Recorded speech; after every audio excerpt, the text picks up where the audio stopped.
Welcome everybody. Just waiting for everyone to come through from the lobby, the waiting rooms. We are recording as well. So everyone who's signed up will get a copy of the session today. Just wait a couple more seconds before we get started.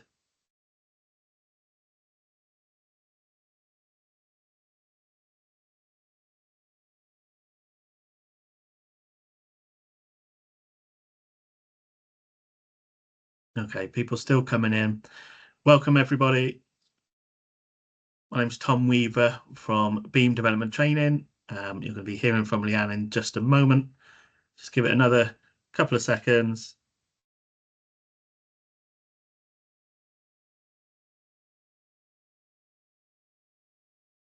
Okay, let's go. So, hi. Welcome to Emotional Resilience for People. My name is Tom Weaver. I'm from Beam Development Training. And shortly you're going to be hearing from Leanne, who is going to be she's going to be leading this session. But before we get started, let's just mention a few things. So the chat box will be open.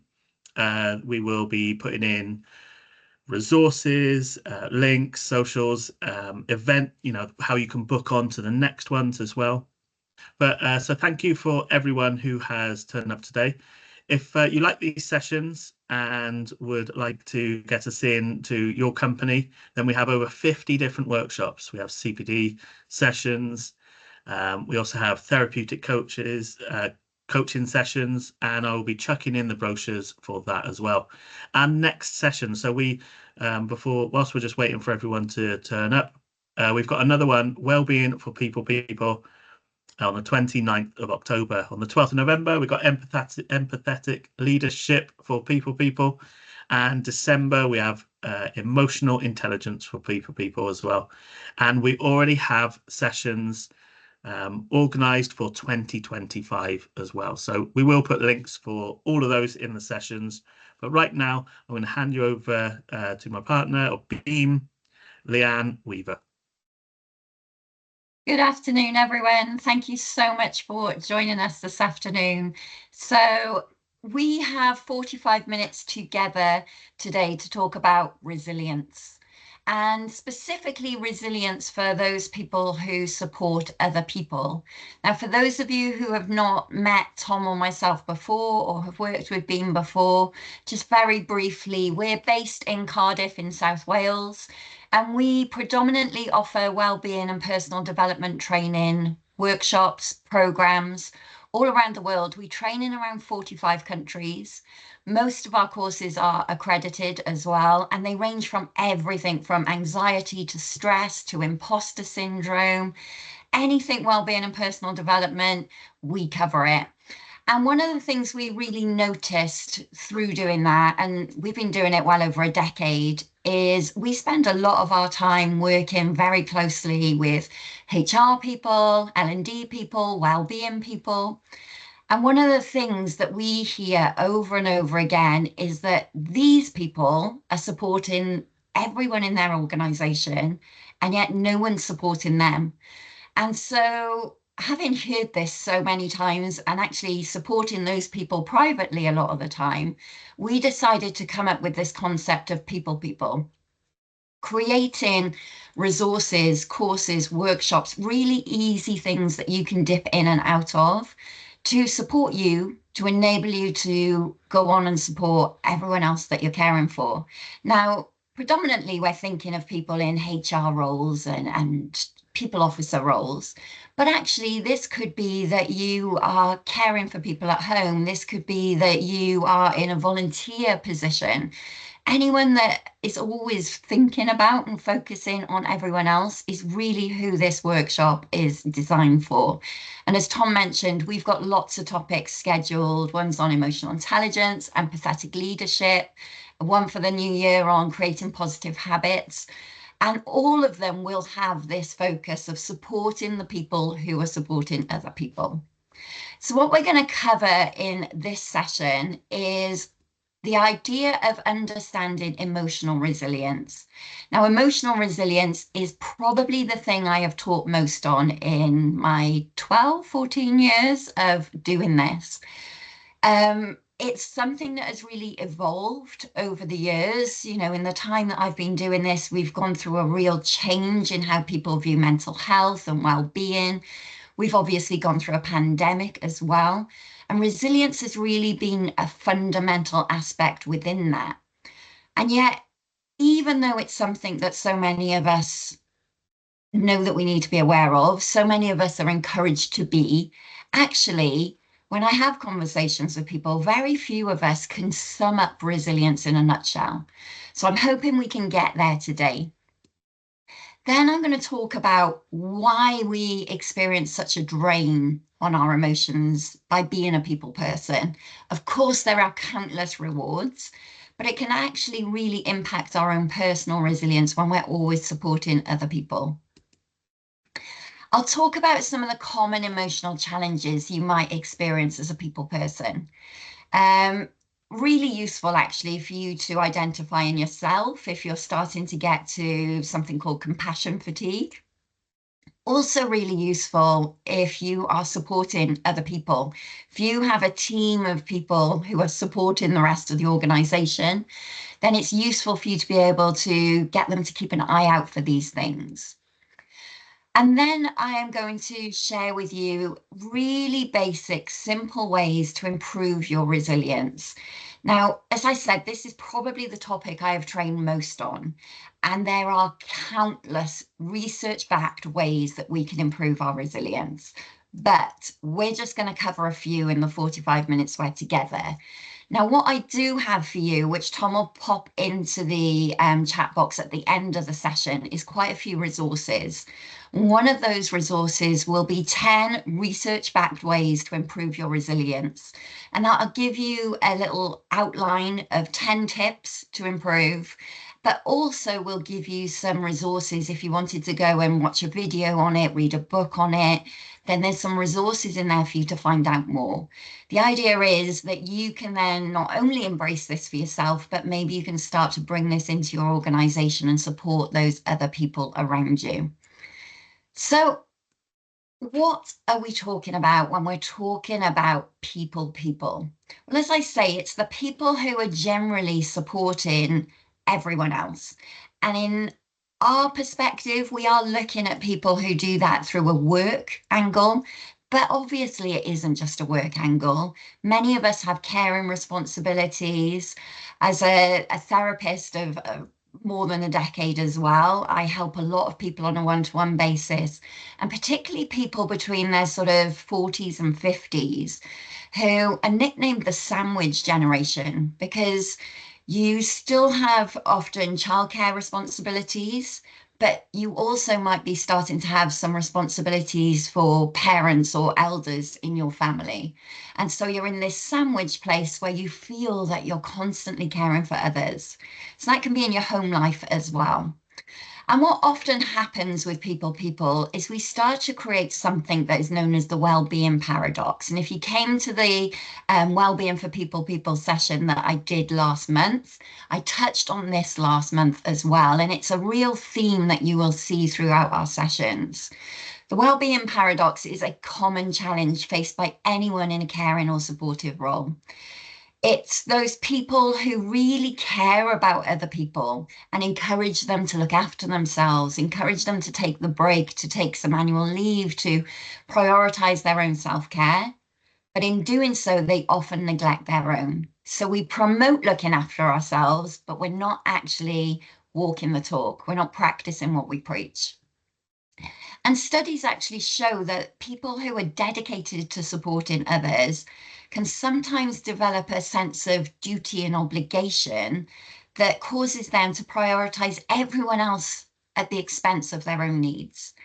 And what we often see happens as a result of that is either they reach mental burnout, some sort of physical burnout, or they experience intense guilt or shame when they do feel they need to look after themselves.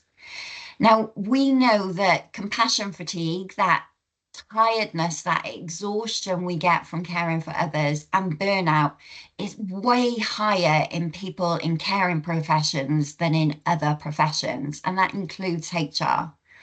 We also know that in 2021, a study by Mindshare found that 50% of HR professionals reported feeling emotionally drained.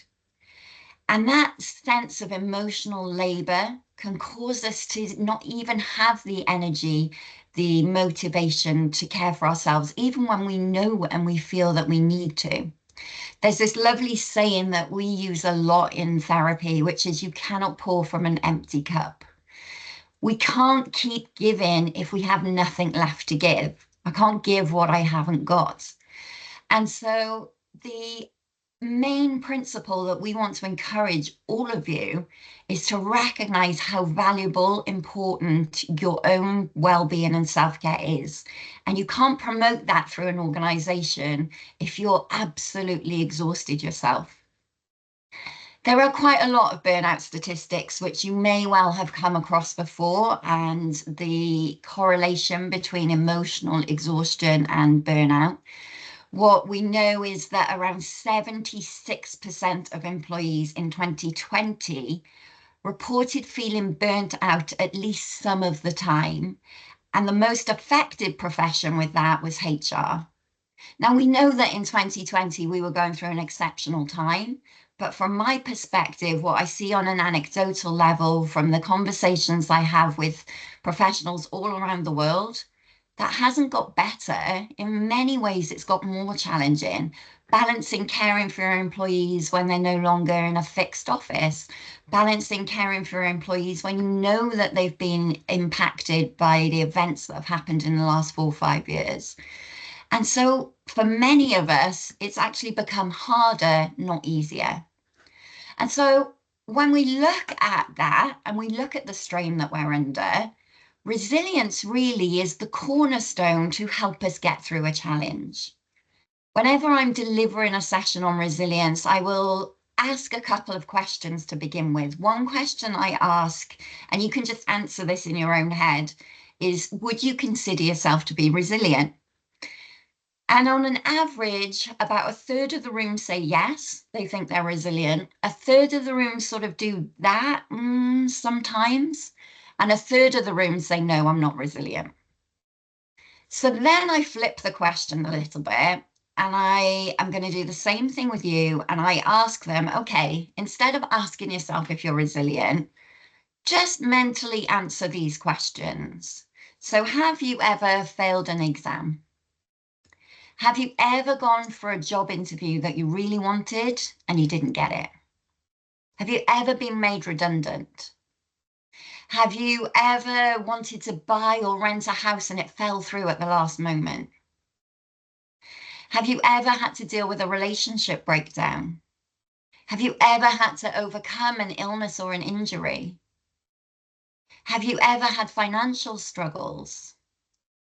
And I guess a more current one would have been, have you ever had to go through a pandemic? Now, I know for certain you said yes to one of them, and actually the chances are there will be people on this call that said tick, tick, tick for all of those. Now, this is the strange thing about resilience.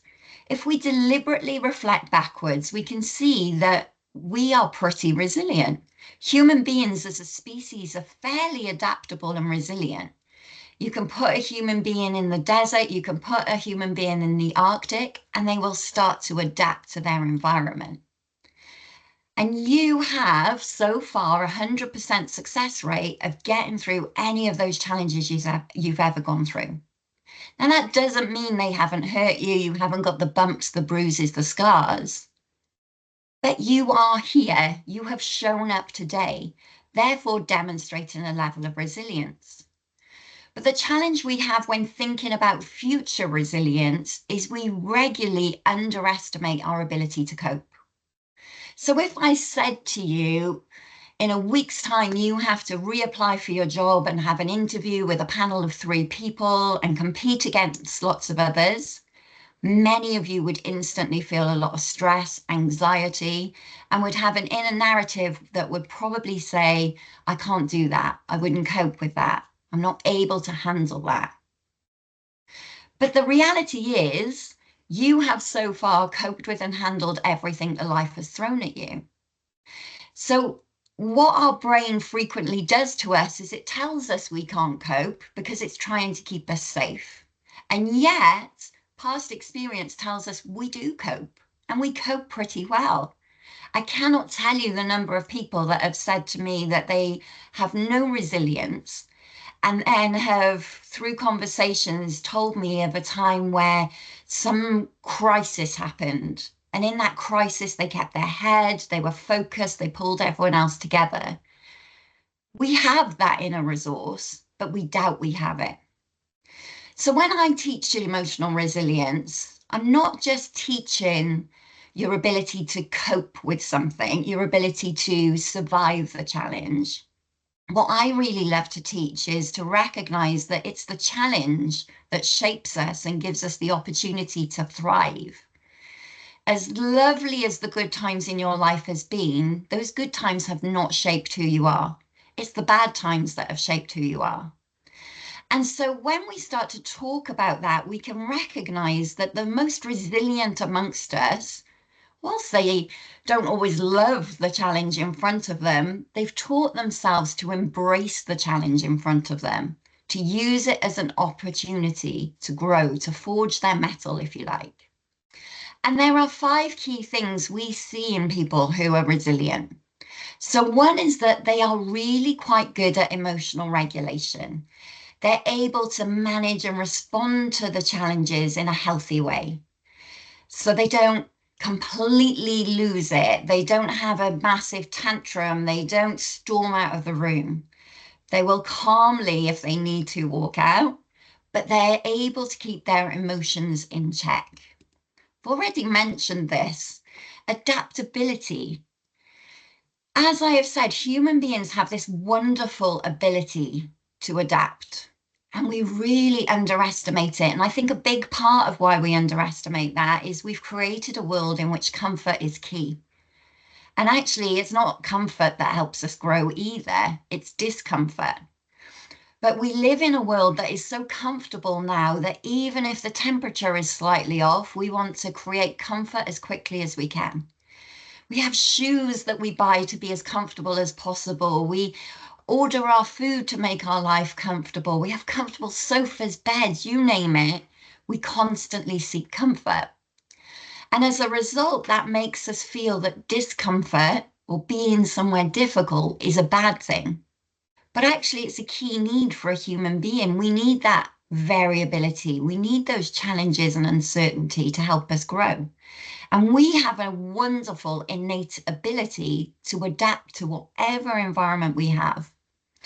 So a resilient person knows this and is able to shift their perspective, to embrace new strategies, and to actually not see it as the end of the world when they're faced with an adversity or a challenge. Emotionally resilient people also tend to have a great level of self-awareness. In December, I'm delivering a session for people on emotional intelligence, which will talk a lot about self-awareness. But self-awareness is key in us having emotional regulation and control. It means that we recognize why we are the way that we are. Why did that person really bother me? Why is this situation making me feel unsafe? Why did that comment make me feel insecure? When we're able to have that level of self-awareness, we get to know ourselves better and we can manage those personal triggers, those personal stresses, and balance our emotional needs. Optimism. So a resilient person tends to have what we call in positive psychology, realistic optimism. So blind optimism is not a good thing. Blind optimism is kind of dancing around saying everything is great when there's almost a fire burning all around you. We don't want that. Realistic optimism is recognizing the situation is as it is, but having the faith, the belief, the hope that you can go through that situation and come out stronger. So blind optimism would be going for a job interview and saying, I'm going to be the best they interview, I'm going to get this job. And of course, what that can do is cause us to be incredibly disappointed. Realistic optimism is I'm going to go for this job interview, I'm going to do my best. And even if I don't get it, I'm going to learn and I'm going to grow from it. Now, a resilient person will have realistic optimism and a forward-looking attitude that says, even if it's challenging right now, things can get better. And importantly, I've got the ability to make my circumstance better. And then the final one, which often forms the foundation of any resilience course I teach, is resilient people are resourceful people. So resilience isn't this thing that you either have or you don't have. It's not something that we're born with or not. Resilience is much more of a muscle that we can develop and flex. And what we know through research is that the most resilient people are people who are resourceful. Now, when we look at resilience that way, it gives us hope to believe that even if I don't feel resilient right now, I can improve and grow my resources. And so when I teach resilience, I'll often talk about resources like building a good social network, practicing self-care and self-compassion, being able to be courageous to ask for help and support, being able to calm myself at a time of high stress and anxiety. They're all resources that we know that people can build, cultivate, and grow. And so right now, if you were sat there when I asked, are you resilient? And you thought, absolutely not. What I really hope is this gives you not only some hope that you can become resilient, but also a pathway for how you can get there as well. It would be useful if at this point you just reflected a little bit and thought, okay, so how did I manage the last challenging situation I was in? Try not to use the one you're in right now, because that might be harder to see the wood for the trees. But the last time I was in a challenging situation, how did I manage that? And then look at, did I regulate my emotions? What could I improve upon? Was I adaptable, or was I really fixated on things must be this way? That causes us a lot of pain and suffering.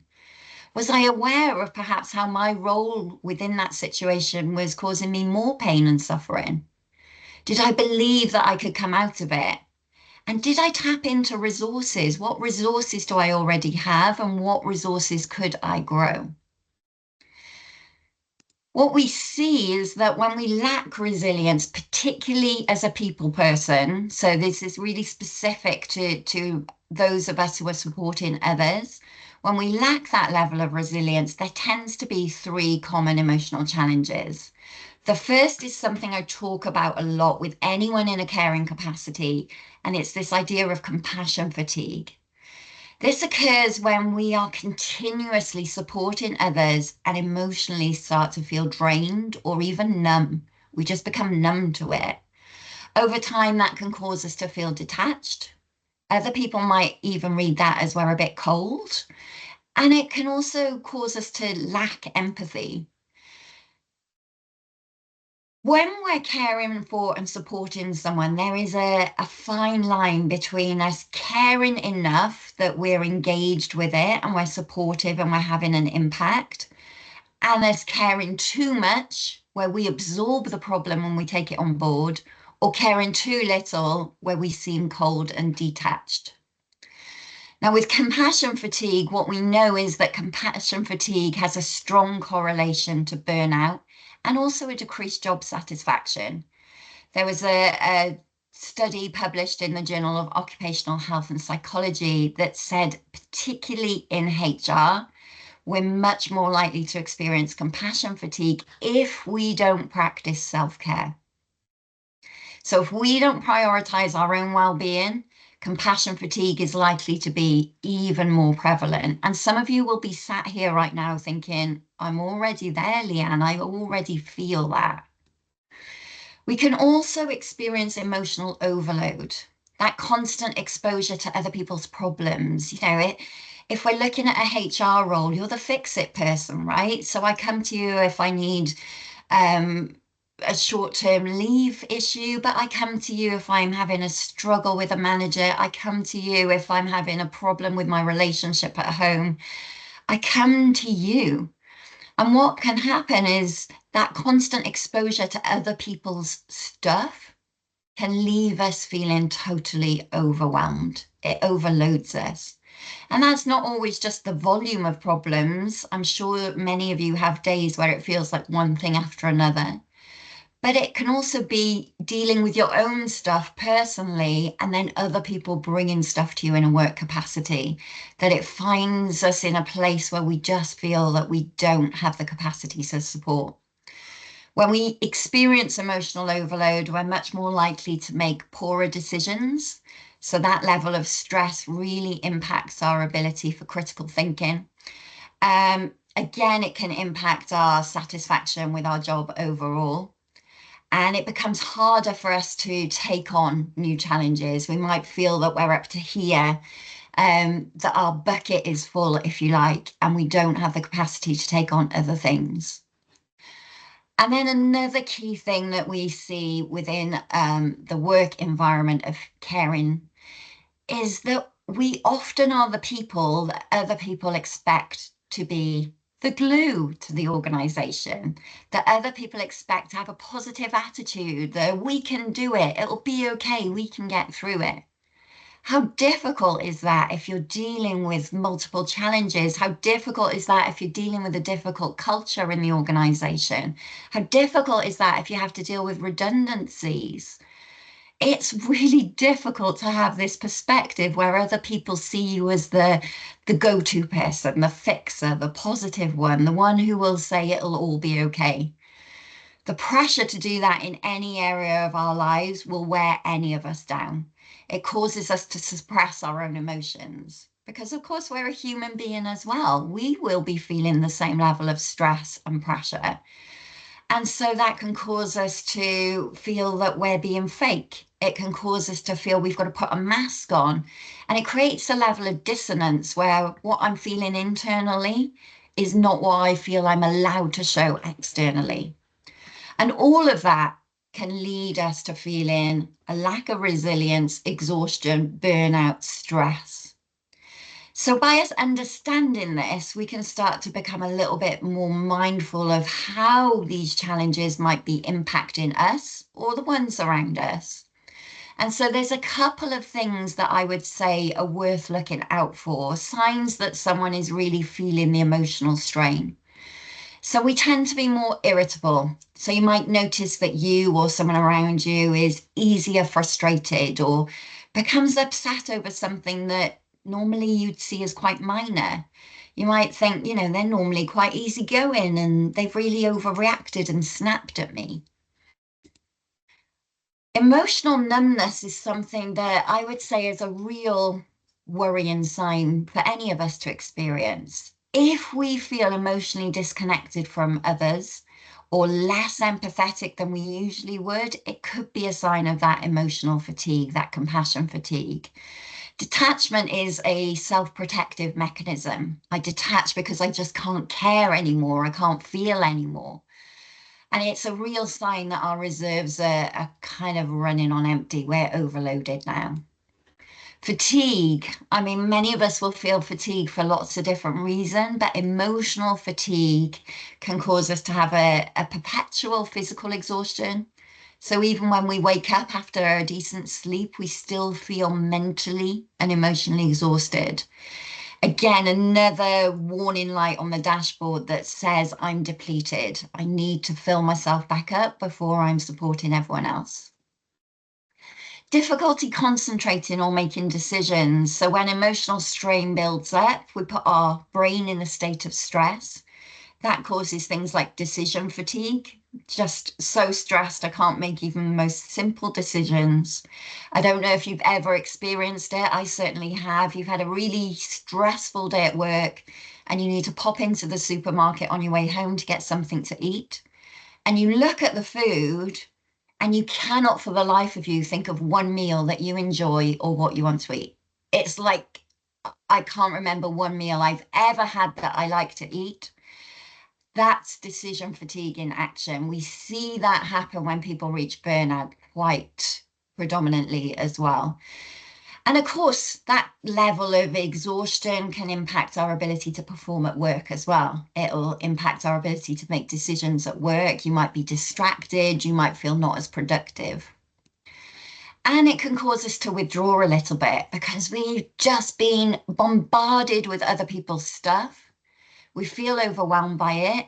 And so we start to pull away. We start to avoid them because we think, I cannot take one more person telling me their problem. And that, unfortunately, could roll over into your home life as well. So you might find that you're really caring at work. And by the time you go home and see your partner or your kids, you think, I can't take one more bit. So we pull ourselves away a little bit. So it might be useful again to just take a moment to reflect. Do you have any of these going on at the moment? Do you have any of these things that are warning lights on your dashboard? I use that analogy a lot. And if you do, what are you going to do to start to change it? Absolutely, Heidi. Absolutely, Sarah. What I really want you to take away is, one, you're not alone. And two, there are lots and lots of things that we can do that will support you, that won't require huge amounts of effort. Whenever we're facing things like burnout, stress, workplace fatigue, compassion fatigue, I always encourage people to start off really small. And the really small takeaway I would encourage you to start with is, for 5 minutes every day, I'm going to put myself first. Just 5 minutes. So what could I do for 5 minutes that's just for me? And that 5 minutes might be sitting and having a cup of tea with no distractions. That 5 minutes could turn into a whole hour and having a lovely long bubble bath or going on a nice walk or a run. That 5 minutes could sometimes turn into a whole day. But giving yourself permission to have a minimum of 5 minutes is a great starting place to recognize that I have to fill my cup up a little bit. So what we're going to work on for the last of this is really understanding how we can build our emotional resilience with 3 of the most simple, practical tools. So as I mentioned, in one of the resources, you will get 10 tools that will help you and lots more resources that will guide you to where you need to go. But these 3 I've chosen deliberately because they're simple. Not every tool works for everyone, but out of these, they tend to work for everyone. There's a lot of research behind all 3 of them, and they don't involve a huge change in my life to embrace them. They're something you can embrace in really small doses to create big change. The first one is a sense of mindfulness. Now, mindfulness is the practice of being in the present moment.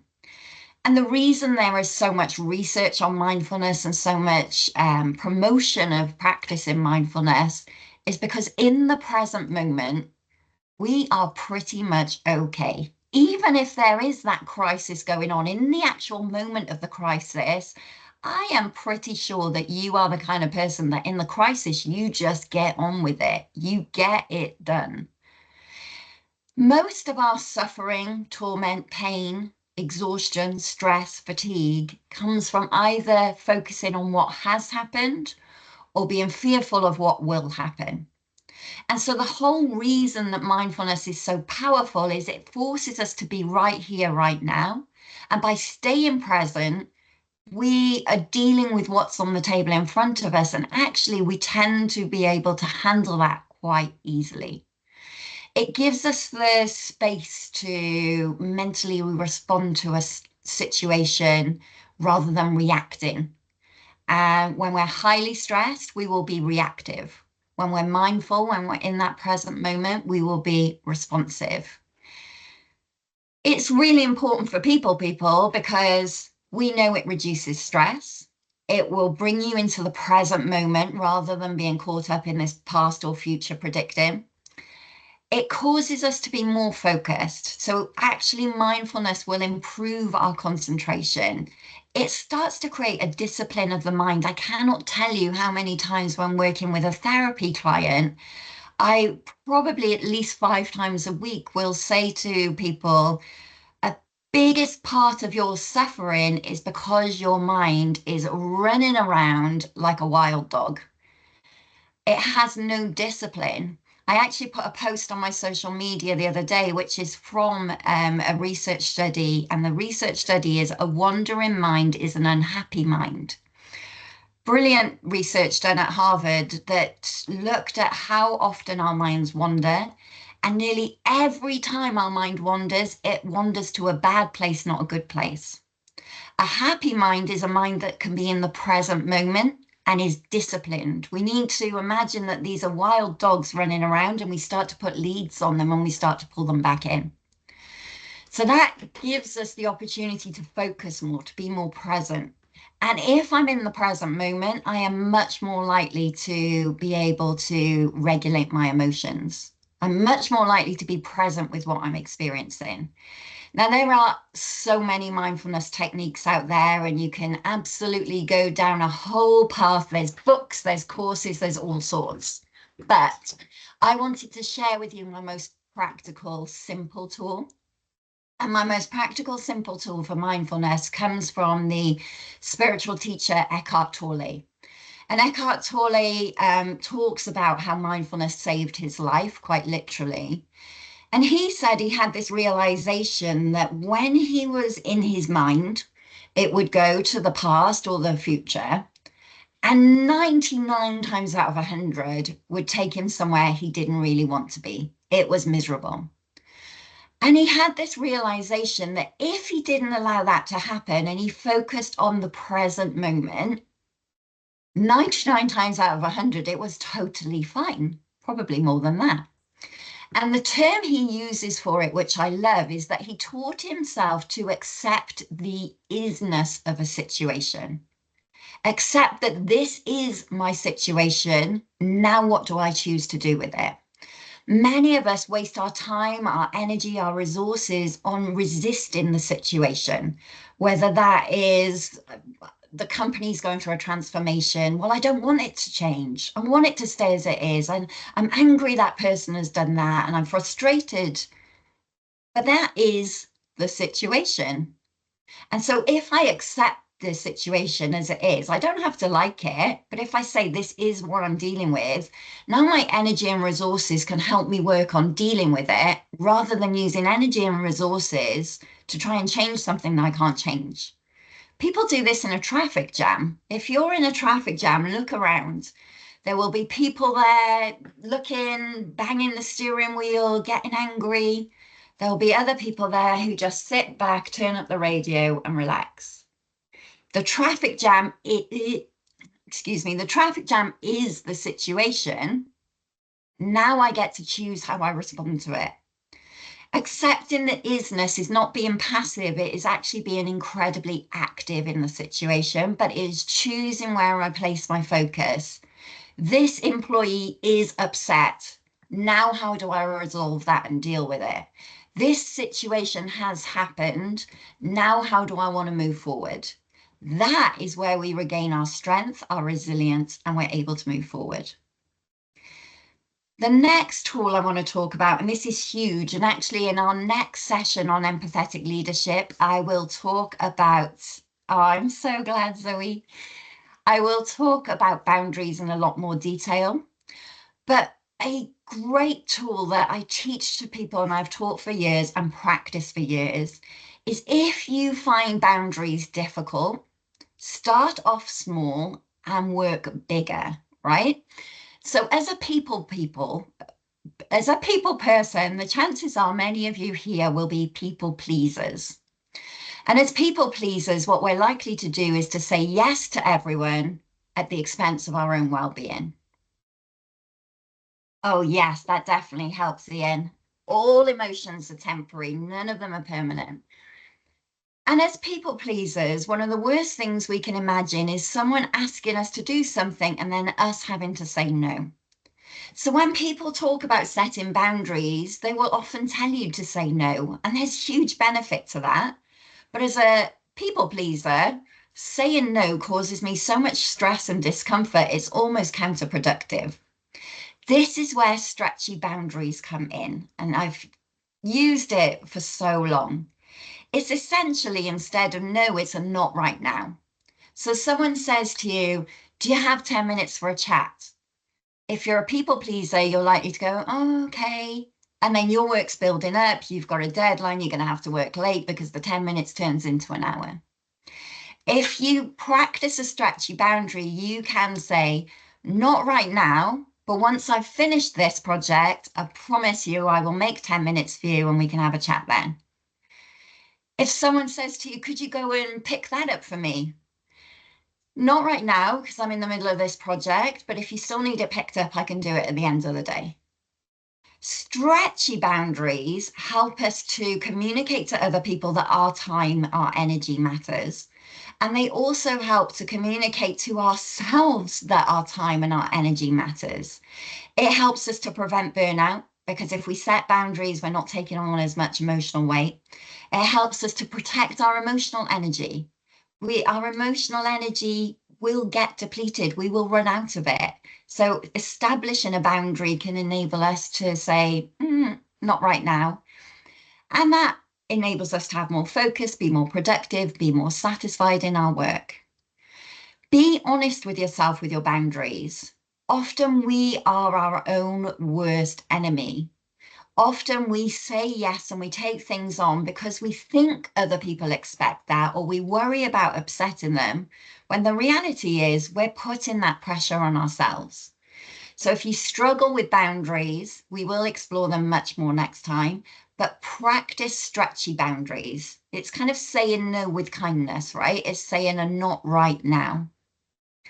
The final tool I want to share with you is one that is shared all over social media and often incorrectly. And yet, when it's done correctly, it has the power to transform almost every area of our life. We know through extensive research that gratitude helps build resilience. People who are grateful are more resilient. And the most simple reason for that is, in neuroscience terms, our brains are hardwired to focus much more on the negative than the positive. When we practice gratitude, we are aware of the negative, but we also start to see the positive amongst it as well. Research has shown that people who practice gratitude are 25% happier. They sleep 30 minutes longer. They exercise more. They go to the doctor less. They are more successful. They earn more money. They have better marriages. They live longer. I mean, honestly, if I could create a pill that had no negative side effects and gave all that, I would be pretty rich. I think I'd be giving Elon a run for his money, right? And this is what gratitude does, but it has to be practiced correctly. So the key for practicing gratitude correctly is it has to be specific and it has to be meaningful to you. So I can't just say I'm grateful for my family. It's much more important to say I'm grateful I managed to have a cup of tea with my mum on the weekend. Specific. Then our brain sees it as important. Then our brain thinks, okay, I'll look for more examples of this and I'll search more reasons to be grateful.